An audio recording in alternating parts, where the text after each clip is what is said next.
नमस्कार, आप देख रहे हैं 9 भारत समाचार। नमस्कार, आप देख रहे हैं नव भारत समाचार। मैं हूं नेहा राठी। आइए देखते हैं आज की बड़ी खबर। मुख्यमंत्री रेवंत रेड्डी तेलंगाना में दिव्यांगों के विकास के लिए बहुत मेहनत कर रहे, ऐसा एंडोमेट फॉरेस्ट एंड एनवायरनमेंट मिनिस्टर कोंडा सुरेखा ने कहा। जिला कल्याण विभाग की देखरेख में येनु मामूला मार्केट परिसर में दिव्यांगों को राहत सामग्री बांटी गई। राज्य के एंडोमेट फॉरेस्ट मिनिस्टर कोंडा सुरेखा, वर्धनपेट एमएलए नागाराजू, जिला कलेक्टर सत्य शारदा, कल्याण विभाग के अधिकारी और अन्य लोगों ने कार्यक्रम में भाग लिया और राहत सामग्री दी। इस अवसर पर बोलते हुए मंत्री कोंडा सुरेखा ने कहा कि सीएम रेवंत रेड्डी तेलंगाना राज्य में दिव्यांगों के विकास के लिए बहुत मेहनत कर रहे हैं।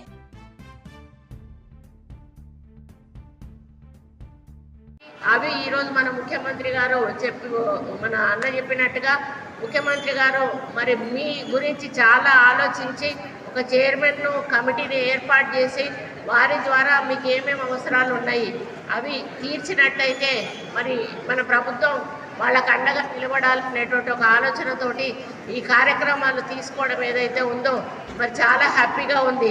ఇందులో వెహికల్స్ ఇస్తూ ఉన్నారు, మరి మీకు ల్యాప్టాప్స్ ఇస్తూ ఉన్నారు, బ్యాటరీ వెహికల్స్ ఇస్తూ ఉన్నారు, మొబైల్ బిజినెస్ చేసుకోవడానికి ఇస్తూ ఉన్నారు, ఇంకా ట్యాబ్స్ ఇస్తూ ఉన్నారు, 5G స్మార్ట్ ఫోన్స్ ఇస్తూ ఉన్నారు, రెట్రోబెట్ కంప్యూటర్ వెహికల్ ఇవన్నీ కూడా ఇవ్వడమే కాకుండా మామూలుగా దివ్యాంగులు మరి సవ్యాంగులను పెళ్లి చేసుకుంటే 1,00,000 రూపాయలు, దివ్యాంగులను పెళ్లి చేసుకుంటే 2 లక్షల రూపాయలు ఇవ్వడం అనేది మామూలు విషయం కాదు.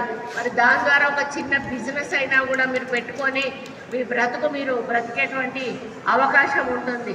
కాబట్టి ఇవన్నీ కూడా మన ముఖ్యమంత్రి గారు ఆలోచించి నిర్ణయం తీసుకొని ఈరోజు 2 నెలల కోసం దాదాపుగా నేను ఇది 3వసారి అనుకుంటా ఇప్పటికే పంచడం. మరి ఇది ఇంత త్వరగా మనకు శాంక్షన్స్ ఎప్పుడు కూడా కాలేదు. ఒక అప్లికేషన్ పడేస్తే ఇంకా మనం మర్చిపోవాల్సిందే. అంతకుముందు అయితే మళ్ళీ అప్లికేషన్కి రిప్లై కూడా వచ్చేది కాదు.